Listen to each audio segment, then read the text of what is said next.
Good evening सभी प्यारे बच्चों को। तो इस समय मैं बात कर रहा हूं हमारे क्लास 9th के नन्हे छोटे प्यारे बच्चों के साथ, और मैं आशा करता हूं कि आप सभी बच्चे स्वस्थ हैं, सुरक्षित हैं और हमारी क्लास का इंतजार कर रहे हैं। चलिए, तो जल्दी से आप लोग क्या करेंगे, आप हमारी क्लासेस को हर जगह पे शेयर कर देंगे, और अगर आपने ऑलरेडी शेयर कर दिया है तो भैया आप सभी का मैं वेलकम करता हूँ, स्वागत करता हूँ हमारी इस क्लास में। हमारी ये क्लास लोकतांत्रिक अधिकार के ऊपर होने वाली है, और इससे पहले बच्चे बातचीत करने में अपना समय व्यर्थ करें, मैं उन्हें साफ साफ तौर पर ये बता देना चाहता हूं कि आप सभी बच्चों के कमेंट्स क्लास के बाद में देख लिए जाएंगे, लेकिन क्लास के दौरान आप लोगों को पूरा की पूरा अपना फोकस केवल पढ़ाई पर रखना है, क्योंकि आज की इस क्लास के अंदर हमारा प्रयास ये होगा कि हम स्वतंत्रता का अधिकार और शोषण के विरुद्ध अधिकार को पूर्ण रूप से समाप्त कर लें, यानी कि इन दोनों अधिकारों पे हम अच्छे तरीके से चर्चा कर लें। ये हमारा उद्देश्य होने वाला है। आई होप सभी बच्चों को हमारी जो आवाज है और मैं दोनों की दोनों एकदम क्लियर तरीके से सुनाई और दिखाई दे रहा होगा। तो हम इस क्लास को बिना समय व्यर्थ करे अब शुरू करते हैं, क्योंकि हमारे पास टॉपिक ज्यादा है और समय कम है। चलिए शुरू करते हैं क्लास को बिना किसी देरी के।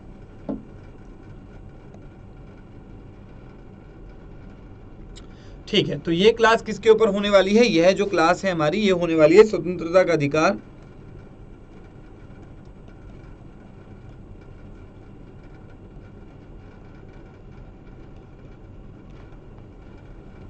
स्वतंत्रता का अधिकार हम लोग पहले करने वाले हैं। अब इसके अंदर जो अनुच्छेद हमारे आते हैं उनके ऊपर एक जल्दी से चर्चा कर लेते हैं। अनुच्छेद 19, 20, 21 और 22।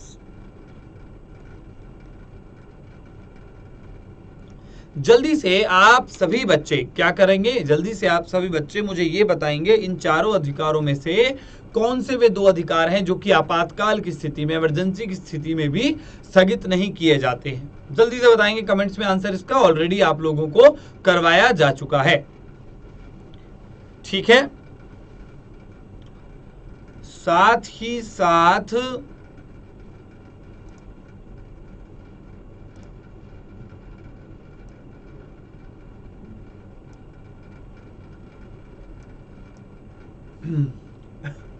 ठीक है, जल्दी से, बहुत बढ़िया बहुत बढ़िया। बच्चे कह रहे हैं कि भैया 20 और 21 जो हैं हमारे वो संविधान हो सकते हैं। अगर आप सभी ने इस चीज को गैस किया है, 20 और 21 बोला है, तो आप अपनी जगह बिल्कुल ठीक है। और 20 और 21 के बीच में कॉमा लगाना जरूरी है, कहीं 2021 कर दो, ठीक है।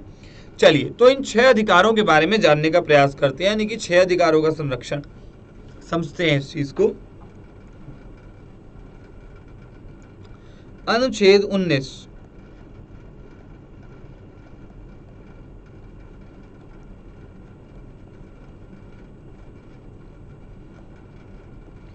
आप सभी बच्चों को मैं एक साथ साथ एक और चीज बता देना चाहता हूं कि ये क्लास भी बहुत ज्यादा महत्वपूर्ण होने वाली है आप लोगों के लिए। इसीलिए आप सभी बच्चे अपने साथ कॉपी पेन या नोटबुक वगैरह ये सब चीजें लेकर बैठिएगा, ताकि साथ साथ आप लोग इस चैप्टर के नोट्स बना लें। चैप्टर बहुत इंपॉर्टेंट है और दोबारा नहीं करवाया जाएगा। क्लियर है सभी को? ठीक है, ये चीज सभी बच्चों को क्लियर हो गई होगी। क्यों ना हम आगे बढ़ते हैं, हमारी क्लास को आगे लेके चलते हैं। अनुच्छेद 19 की बात मैंने यहाँ पे करी है, और अनुच्छेद 19 में, ठीक है, चलिए, तो अनुच्छेद 19 की बात हम करने वाले हैं। अनुच्छेद 19 में क्या हो रहा है, लेट्स सी। अनुच्छेद 19 यानी कि ये टोटल आपको 6 अधिकार देता है। कितने अधिकार देता है? ये आपको टोटल 6 अधिकार दे रहा है या देता है। उसके बाद की कहानी को अगर हम आगे लेके चलें कि यार ये 6 अधिकार कौन कौन से हैं आपके पास, उसके ऊपर चर्चा हमें करनी है।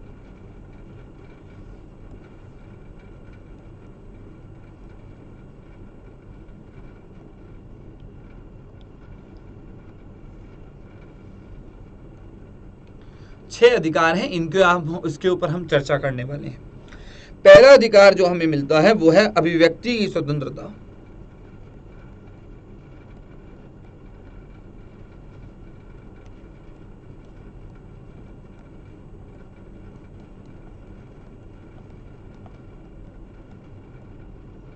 इन सभी को एक एक करके मैं एक्सप्लेन करने वाला हूं, लेकिन पहले इन 6 की 6 अधिकारों को यहां पर हम नोट कर लेते हैं। दूसरा है शांतिपूर्ण सम्मेलन में भाग लेने की स्वतंत्रता।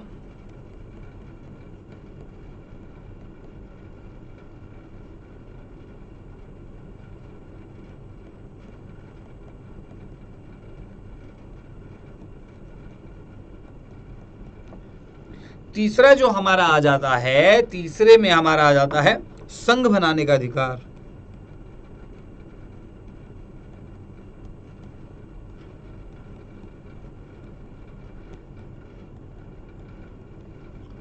संघ बनाने के अधिकार के बाद जो हमारा अगला अधिकार आता है वो है अबाध संचरण की स्वतंत्रता।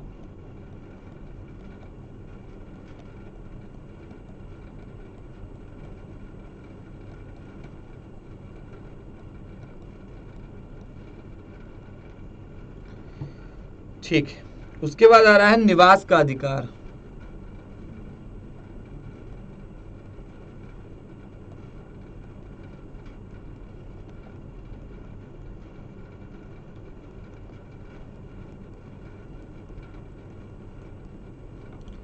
निवास के अधिकार के बाद आता है व्यवसाय की स्वतंत्रता।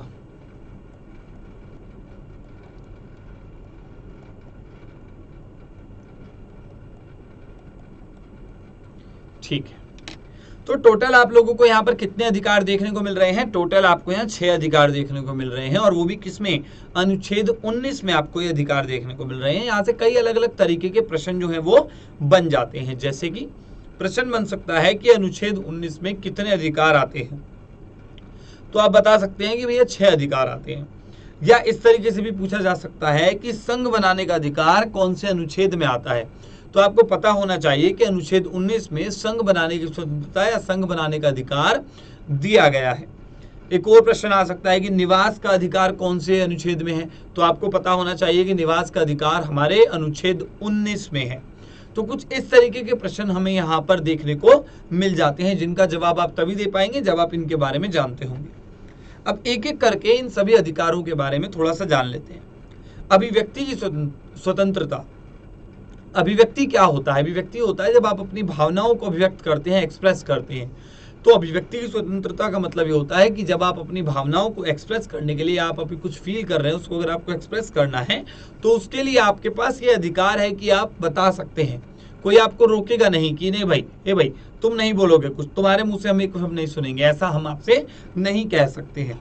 उसके बाद जो अगला आ जाता है हमारा वो है शांतिपूर्ण सम्मेलन में भाग। यानी कि अगर मान लीजिए कोई सम्मेलन हो रहा है, मान लेते हैं कि कई सारे बच्चे जो हैं अलग अलग जगह बैठे हुए हैं और उनके बीच सम्मेलन ये हो रहा है कि यार कैसे भी करके एक काम करते हैं, या इकट्ठा होते हैं और कुछ डिस्कशन वगैरह करते हैं। तो क्या कर रहे हो आप एक तरीके से शांतिपूर्ण मिल रहे हो, इकट्ठे होकर बातचीत कर रहे हो, अलग मुद्दों पर बातचीत कर रहे हो। उस चीज की स्वतंत्रता आपके पास है, यानी कि आपसे उसकी फ्रीडम, स्वतंत्रता जो है वो कोई नहीं छीन सकता। उसके बाद है संघ बनाने का अधिकार, यानी कि आपके पास पूरी स्वतंत्रता है कि आप कोई संगठन का निर्माण कर सकते हो, जैसे मजदूर यूनियन या कई अन्य आपको संगठन ऐसे देखने को मिल जाते हैं। आरएसएस हो गया आपका, है ना, तो कई सारी चीजें आपको ऐसी देखने को मिल जाती हैं। उसके बाद आपका आता है अबाध संचरण की स्वतंत्रता, यानी कि भाई बेसिकली यहाँ पर क्या है कि बाहर घूमने का या देश में वापस आने का अधिकार है। क्या है कि आप हमारे देश से बाहर भी जा सकते हो और बाहर वाले देश से आप भारत में भी आ सकते हो। इस चीज की आपके पास पूर्ण स्वतंत्रता है। ये चीज जो है वो इसके अंदर आ जाएगी। ठीक है, और उसके बाद आता है निवास का अधिकार, यानी कि आपके पास जहां आपको रहना है वहां रह सकते हैं। आपको घर खरीदना है, भूमि का टुकड़ा खरीदना है, घर बनाइए, वहां पर रहिए, आपको कोई नहीं रोकेगा जब तक वो कोई ऐसी जमीन नहीं है जो कि आरक्षित हो, रक्षित हो। ऐसी अगर जमीन नहीं है तो आप वहां पर अपना घर बना सकते हैं। उसके बाद अंतिम आता है व्यवसाय का अधिकार। व्यवसाय यानी कि बिजनेस करने का अधिकार, कि यार मैं बिजनेस करना चाहता हूँ, मैं व्यापार करना चाहता हूं, तो आपको जहां व्यापार करना है आप जाकर कर सकते हो। इसकी आपको पूर्ण स्वतंत्रता जो है वो मिली होती है। क्लियर है यहां तक सभी को? ठीक है। अनुच्छेद 19 के बारे में अगर किसी बच्चे को कोई डाउट है तो वो अपना जो डाउट है वो कमेंट बॉक्स में छोड़ सकता है, मैं उसका जो सॉल्यूशन है वो उसको प्रोवाइड करा दूंगा कैसे भी।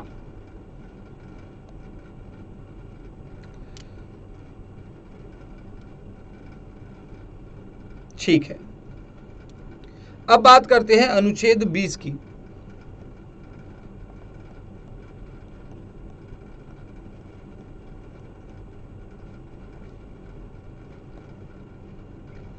अनुच्छेद 20 क्या कर रहा है? दोषी करार दिए गए व्यक्ति, चाहे वह देश का नागरिक हो या ना हो, ठीक है, कंपनी परिषद कानूनी व्यक्तियों को मान्य अतिदंड से संरक्षण प्रदान करता है। यानी कि अनुच्छेद 20 जो है वो इस चीज पर ध्यान देता है कि कैसे भी करके कोई भी स्थिति क्यों ना हो, आप जो भी जिस भी व्यक्ति को दंड मिलने वाला है या उसका दोष अगर सिद्ध हो गया है तो उसको दंड केवल तभी मिल पाएगा या उतना ही मिल पाएगा जितनी उसका गुनाह है, यानी कि उसको उसके गुनाह से बड़ा दंड नहीं मिलेगा। मान लेते हैं किसी व्यक्ति ने किसी को एक आध थप्पड़ मार दिया या हल्की फुल्की झड़प कर ली और उसको फांसी की सजा दे दी, तो क्या है भाई, उसका क्राइम इतना बड़ा नहीं है लेकिन उसको सजा बहुत बड़ी मिल गई है। तो यहां पर इस चीज के बारे में बात करी गई है कि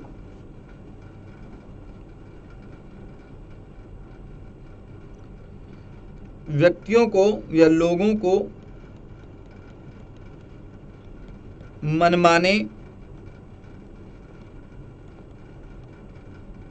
प्लस और अतिरिक्त दंड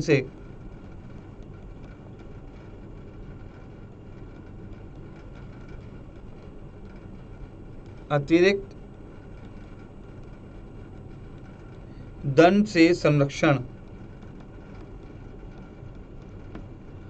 क्लियर है यहां तक कि भैया अनुच्छेद 20 कहता है कि लोगों को मनमाने और अतिरिक्त दंड से संरक्षण मिल जाएगा, कि भाई कोई भी उनको मनमाने ढंग से कोई सजा नहीं दी जाएगी, यानी कि क्राइम इतना बड़ा नहीं है लेकिन सजा बहुत बड़ी दे दी।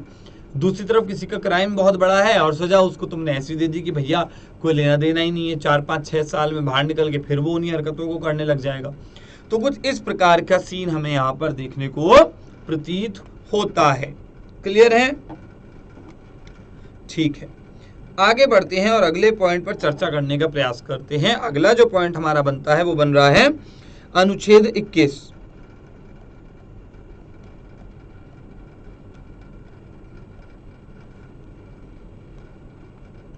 ध्यान रखना ये भी वह अधिकार है जो कि आपातकालीन स्थिति में स्थगित नहीं होता है, ठीक है। और इसके अंदर आपका आता है प्राण और दैहिक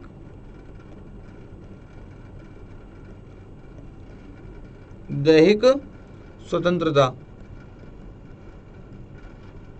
यानी किसी भी व्यक्ति को उसके प्राण या दैहिक स्वतंत्रता से विधि द्वारा स्थापित प्रक्रिया के अनुसार ही वंचित किया जाएगा, अन्यथा नहीं।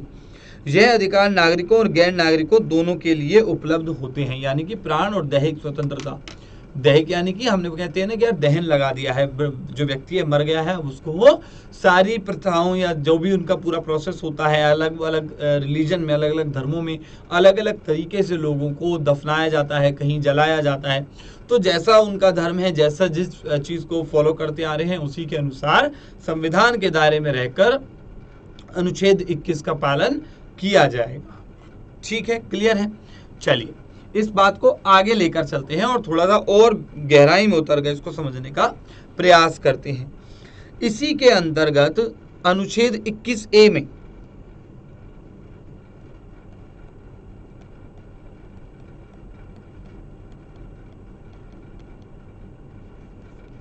अनुच्छेद 21A में क्या है? शिक्षा के अधिकार की बात करी गई है।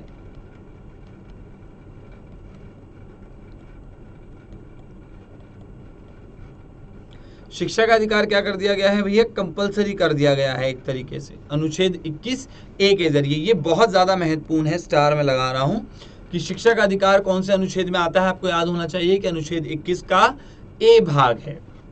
अब शिक्षा का अधिकार दे दिया गया है, इसका मतलब क्या है? इसका मतलब है बेसिकली कि 6 से 14 वर्ष की आयु के सभी बच्चों को निःशुल्क प्लस अनिवार्य शिक्षा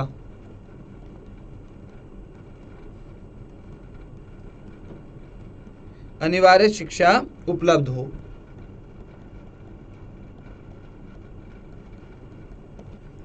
क्या हो? निःशुल्क और अनिवार्य शिक्षा जो है वो इनको पूर्ण रूप से उपलब्ध हो, ऐसा टारगेट या एक ऐसी अप्रोच रखी गई है इसके अंतर्गत। क्लियर है? ठीक है, इसके बाद हम आगे बढ़ते हैं और अनुच्छेद 22 की ओर चलते हैं। किसकी ओर चलते हैं? अनुच्छेद 22।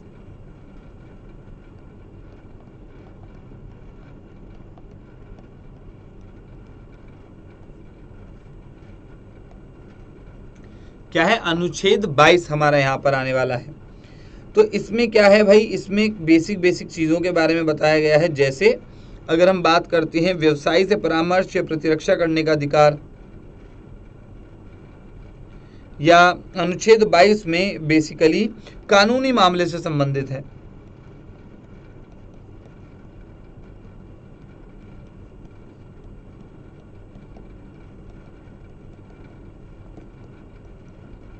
मैं पूरा लिखते हुए जा रहा हूं, आप सभी को इनके नोट्स कॉन्टिन्यूसली साथ साथ बनाते हुए चलना है, वरना काफी दिक्कत आएगी।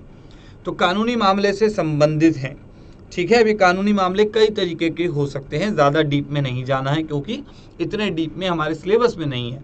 तो इतना याद रख लीजिए कि कानूनी मामले ऑप्शन में अगर आता है कोई कानूनी मामला या बाकी के मामले नॉर्मल से हैं, तो वहाँ पर आप देख लेना कि यार अनुच्छेद 22 है, कानूनी मामला दिया हुआ है, तो यही इसका सही आंसर हो सकता है।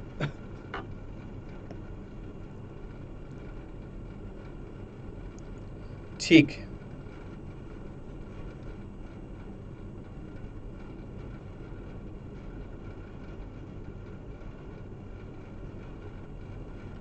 अब आते हैं शोषण के विरुद्ध अधिकार पे।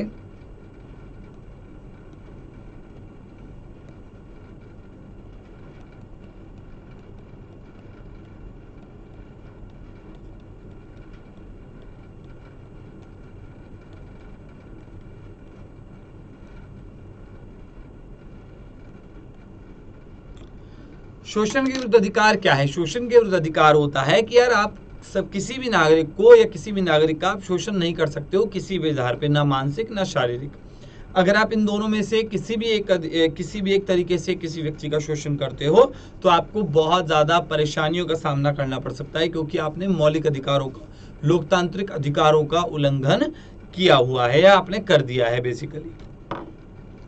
क्लियर है? अगर इसमें भी हम पॉइंट्स लिखवाना चाहें तो पॉइंट्स किस तरीके से लिखे जा सकते हैं? पॉइंट्स लिखने का तरीका मैं आपको बता देता हूं।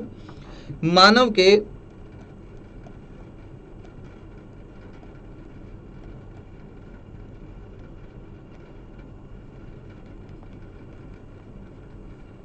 और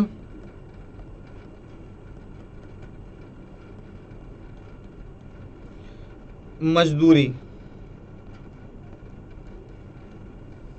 पर रोक।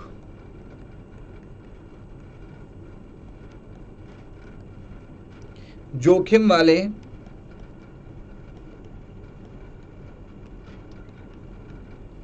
कामों में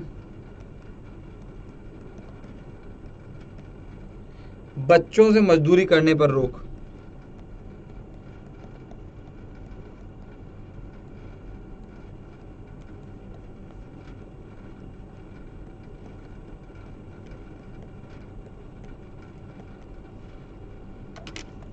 ठीक है, शोषण के विरुद्ध अधिकार में क्या आ जाता है? दो हमारे यहाँ पर क्राइटेरिया आ जाते हैं इसमें। एक है मानव के दुर्व्यापार और बंधुआ मजदूरी पर रोक, फिर आता है जोखिम वाले कामों में बच्चों से मजदूरी करने पर रोक। इनके बारे में हमारे यहाँ जो देखते हैं कि भैया ये चीज़ तो यहाँ पर सिद्ध हो चुकी है या ये चीज़ यहाँ पे इम्प्लीमेंट हो चुकी है। इसके बाद हम क्यों ना आगे का भी पढ़ लें, यानी कि अब हम पढ़ने जा रहे हैं धार्मिक स्वतंत्रता के अधिकार के बारे में।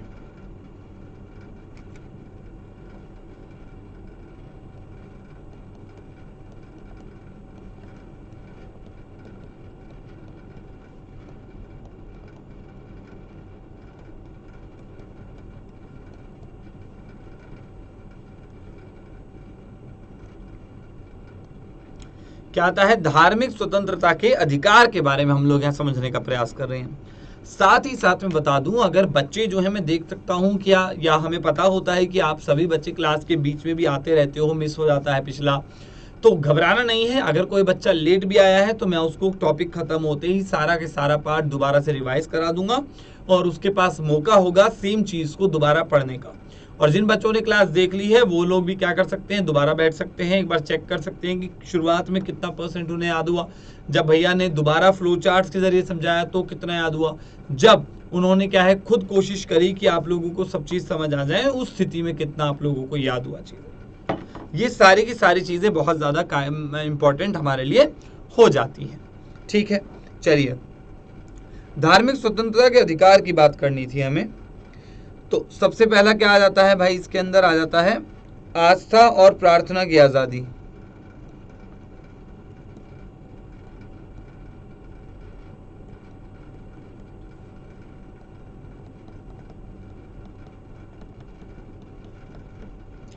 ठीक है, क्या है, आस्था और प्रार्थना की आजादी, कि आप जहां पर जैसे भी आपकी जिसमें भी आस्था है आप उसको फॉलो कीजिए, आप जिसकी भी प्रार्थना करते हो आप कर सकते हैं, हमें एटलीस्ट कोई दिक्कत नहीं है, हमारे संविधान को कोई दिक्कत नहीं है।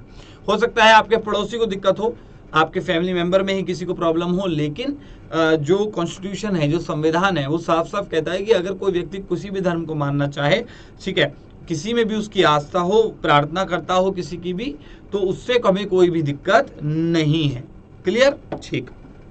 उसके बाद सेकंड पॉइंट जो आता है वो है धार्मिक मामलों में प्रबंधन।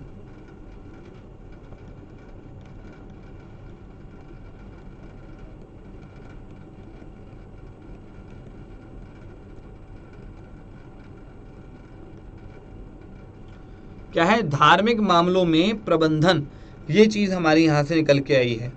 उसके बाद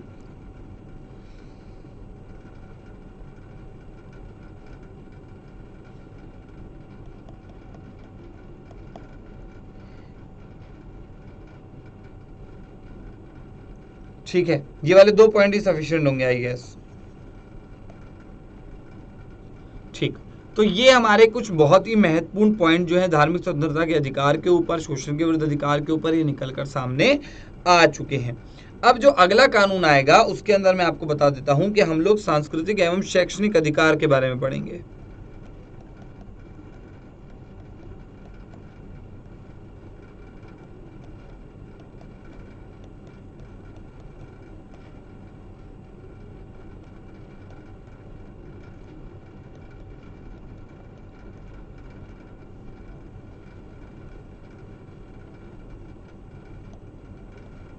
ठीक, सांस्कृतिक एवं शैक्षणिक अधिकार। भाई देखो, इसके अंदर सिंपल ये है कि एक तो आपको सांस्कृतिक और शैक्षणिक इन दोनों का जिक्र जहां भी आएगा वहां पर आपको अल्पसंख्यकों की भाषा और संस्कृति के संरक्षण का अधिकार याद आएगा।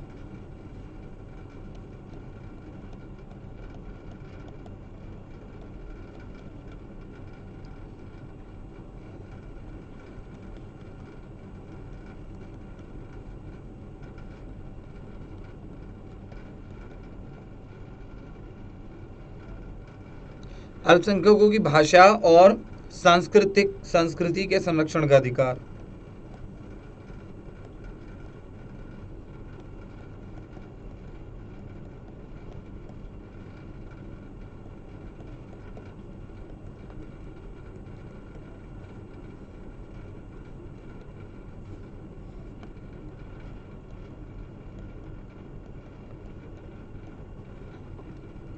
अगला जो पॉइंट आता है वो है अल्पसंख्यकों को शैक्षिक संस्थाएं स्थापित करने का अधिकार।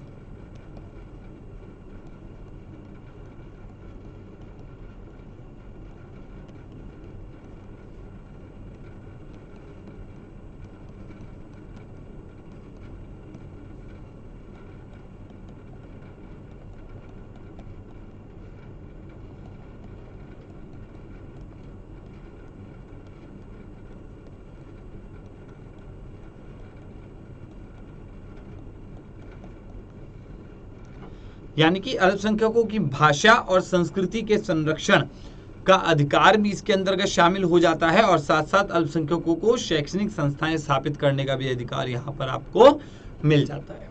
ठीक है, 1 मिनट का ब्रेक है। ब्रेक के अंतर्गत बेसिकली मैं आप लोगों को 1-2 चीजें बता देना चाहता हूँ। जैसे मैंने पुरानी वीडियोस भी देखी, उसमें बच्चों के डाउट आ रहे हैं, भैया हम पुरानी वीडियोस को कहाँ देख सकते हैं जाके। पुरानी वीडियोस को देखने के 2 तरीके हैं। पहला, आप डाउटनेट की जो ऐप है हमारी, उस पर ही आप देख सकते हैं, थोड़ा सा सर्च करना पड़ेगा। सेकंड तरीका है हमारा क्लास 9th का जो नीव का जो यूट्यूब चैनल है, यानी कि जिसपे भी आप लोगों की क्लास आपको देखने को मिलती है, ठीक है। तो हम उसी चैनल पर या इसी चैनल पर बेसिकली हम क्या कर सकते हैं, एक तरीके से हम पूरा की पूरा प्रोसेस कर सकते हैं उस चीज़ को, है ना। आप लोग वहाँ पर बड़े ही आराम से इन क्लासेस को ढूंढ सकते हैं प्लेलिस्ट में जाकर, प्लेलिस्ट क्लास 9 सोशल साइंस में जाके आपको हमारी अब तक की हुई जितनी भी क्लासेस हैं वहाँ पर यूट्यूब पर भी दिख जाएंगी।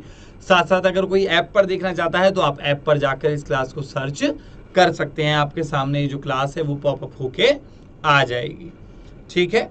इसके साथ साथ कई बच्चे बोलते हैं भैया प्रतिशोध जैसे वर्ड जो होते हैं मुश्किल वर्ड, इनका मतलब क्या होता है। तो प्रतिशोध होता है रिवेंज, जब आपके साथ किसी ने कुछ बुरा कर दिया हो और आप उसके बदले उसको नुकसान पहुंचाना चाहते हो, उसका बुरा करना चाहते हो, तो उस स्थिति में हम प्रतिशोध, है ना, अलग अलग नए नए शब्दों का हम प्रयोग कर लेते हैं। क्लियर है, ठीक।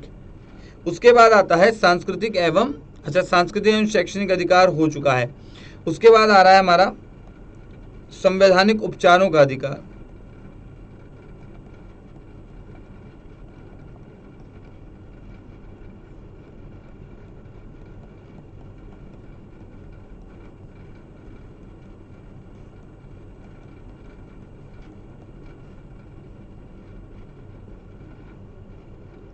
संवैधानिक उपचारों का अधिकार, इसमें आप लोग केवल और केवल एक डेफिनेशन याद कर लीजिए, इसी डेफिनेशन को आप लिखकर आ सकते हैं। स्थापित करना होता है जब आप किसी चीज को, ठीक है, इसको समझते हैं शब्द को। स्थापित शब्द का मतलब ये होता है कि अगर मैं आपसे ये कहूं कि आप लोगों को एक कंप्यूटर दिलाया जाता है और कंप्यूटर जो लगाने वाला आया है, इलेक्ट्रॉनिक सारे जोड़ के आप लोगों को पूरा सेटअप करने के लिए जो आया है, वो कहता है जी मुझे ये बताइए मैं इस कंप्यूटर को कहाँ स्थापित करूं, यानी कि इसको कौन सा स्थान दूं। क्लियर है, ठीक है। अब संवैधानिक उपचारों के अधिकार पर वापस आते हैं। मौलिक अधिकारों को लागू करवाने के लिए न्यायालय में जारी या न्यायालय में जाने का अधिकार, यानी कि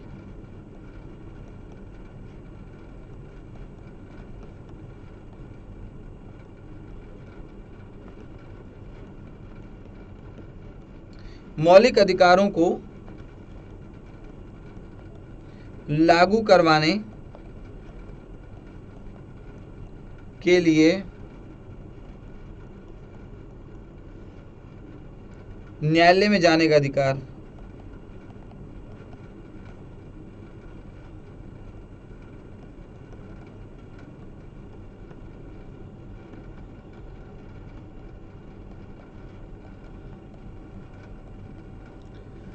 यानी कि मौलिक अधिकारों को लागू करवाने के लिए कि यार किसी सिचुएशन में आपसे आपके मौलिक अधिकार छिन गए हैं, तो उस स्थिति में आप लोगों को आपके मौलिक अधिकार वापस से प्राप्त हो जाएं, ऐसा उनका प्रयास रहता है। और ऐसा करने के लिए आपको क्या करना होगा, वापस से न्यायालय में जाना होगा और न्यायालय में जाकर ये गुहार लगानी पड़ेगी, रिक्वेस्ट करनी पड़ेगी कि प्लीज आप मेरे मौलिक अधिकारों का जो मुझसे छीना गया है उनको मुझे वापस दिलवा दीजिए, ठीक है। ये इसी में ही इंसाफ हो जाएगा। तो कुछ इस प्रकार का उनका सीन चल रहा है, ठीक है, ठीक। तो बेसिकली हमारे कई सारे मेन जो हैं वो हमने कंप्लीट कर लिए हैं। तो इसके अंदर हमारे जो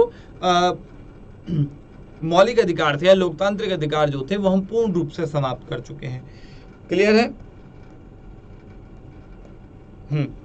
तो भाई लोकतांत्रिक अधिकार हम पढ़ रहे थे और साथ साथ स्वतंत्रता का अधिकार यानी कि अनुच्छेद 19, 20, 21 और 22 ये 4 अधिकार ऐसे हैं जो कि स्वतंत्रता के अधिकार के अंतर्गत आते हैं।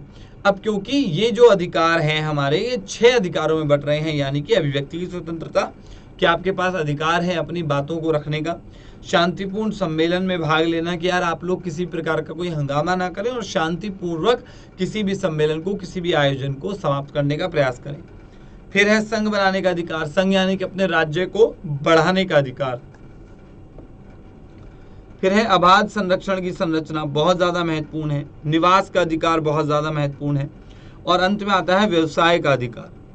साथ ही साथ अनुच्छेद 20 में कमाल की बात कही गई, जिसमें लोगों को मनमाने और अतिरिक्त दंड से बचाना किसका संरक्षण था, अनुच्छेद 20 में जिसके बारे में जिक्र करा गया है उसका संरक्षण ये हमारा यहाँ पर बन जाता है। अनुच्छेद 21 प्राण और दैहिक स्वतंत्रता, यानी कि आपको प्राण त्यागने का या जीने का बेसिकली और दैहिक स्वतंत्रता का अधिकार दिया गया है संविधान के द्वारा, जो बहुत ही आसानी से जिसका हनन नहीं होता है।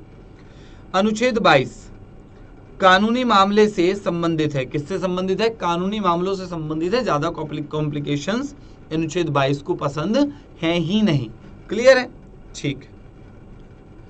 फिर आता है आपका शोषण के विरुद्ध अधिकार, यानी कि मानव के दुर्व्यापार और बंधुआ मजदूरी पर रोक।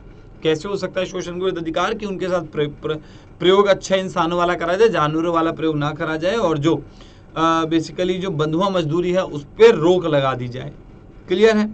जोखिम वाले कामों में बच्चों से मजदूरी कराने से रोक, यानी कि ऐसा कोई स्थान है जहां पर गैसेस का निर्माण हो रहा है या गैसेस स्टोर करी जा रही हैं। अब उस स्थिति में वहां पर आप किसी एक बच्चे को नहीं छोड़ेंगे, या बिजली के ऑफिस में आप बच्चे को नहीं छोड़ेंगे कि भाई एक काम कर, तू ये चीजें ठीक कर दे। अरे भाई उसने सीखा ही नहीं, आता ही नहीं है उसको, तो क्यों इतना ज्यादा उसको चीजों को कॉम्प्लिकेटेड करना है? नहीं करना है कॉम्प्लिकेटेड हमें। फिर आता है धार्मिक स्वतंत्रता का अधिकार, यानी कि आस्था प्रार्थना की आजादी, यानी कि आस्था है और प्रार्थना है, इन दोनों की आजादी आपको मिल चुकी है। आपको अपने बिलीफ्स को, अपनी जो आप विश्वास है उसको आपको जैसे फॉलो करना है आप उसको कर सकते हैं। आपको इसमें कोई भी दिक्कत या कोई भी परेशानी आनी ही नहीं है। क्लियर है? ठीक है। उसके बाद आपका आ जाता है सांस्कृतिक एवं शैक्षणिक अधिकार। बंधुआ मजदूरी, हाँ बंधुआ मजदूरी के बारे में बता देता हूँ। बंधुआ मजदूरी होती है जब आप लोगों के पास क्या कहते हैं, खुद का जीवन जीने के लिए ना समय है ना ही आपको कोई अधिकार दिया गया है। बंधुआ मजदूरी अगर इस तरीके की मजदूरी होती है जिसमें जबरदस्ती किसी से काम निकलवाया जाता है। सांस्कृतिक एवं शैक्षणिक अधिकार की बात करते हैं। अल्पसंख्यकों की भाषा और संस्कृति के संरक्षण का अधिकार, ठीक है, और अल्पसंख्यकों को शैक्षणिक संस्थाएं स्थापित करने के लिए अधिकार। तो यहां से हमें क्या प्राप्त हो रहा है, ये क्या पता चल रहा है यार? हमें कम से कम एक बहुत ही इंपॉर्टेंट जो है वो चीज हमारे सामने आती है। ठीक है। अच्छा, इसी के साथ ना बच्चों को दिक्कत आ रही है अवैध संरचना में। शायद आप लोगों को दिक्कत आ सकती है कि यार भैया हमें ये नहीं समझ आ रहा है कि अबाध संचरण है क्या। यार अबाध संचरण को अगर आपको समझना है तो आप इतना समझ लीजिए कि ये अगर आप लोगों ने एक्सपोर्ट इंपोर्ट सुना होगा, आयात निर्यात, उस क्या करते हैं, देश से सामान बाहर जाता है, बाहर से अंदर आता है वापस, तो इसी को हम आयात निर्यात कह देते हैं। तो ठीक अबाध संचरण को आपको उसी तरीके की टेक्निक से जोड़ देना है, यानी कि बाहर घूमने का अधिकार और देश में वापस आने का अधिकार। मैं चला गया हूँ पेरिस घूमने, पेरिस से मैं वापस आ गया हूँ, तो मैंने कैसे करा ये? मैंने ये करा है आपका अबाध संचरण की स्वतंत्रता के अधिकार के कारण। यदि ये ना होता तो हमारे पास क्या होता? कोई चॉइस ही नहीं होती।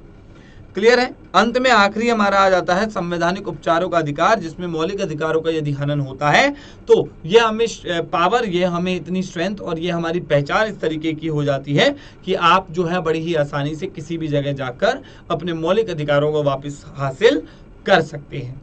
क्लियर है? ठीक है। अवैध संचरण वाला भी मैंने आप लोगों को समझा दिया है। अब हमारी जो ये क्लास है समाप्त होती है। हमारी जो अगली क्लास होगी उसके अंदर हम इस चैप्टर को पूर्ण रूप से समाप्त करने का प्रयास करेंगे। फिर मुलाकात आपसे होगी हमारी अगली कक्षा में। हमारे साथ बने रहिएगा, कमेंट जरूर छोड़ दीजिएगा, पढ़ लिए जाएंगे। थैंक यू सो मच बच्चों, बाय बाय।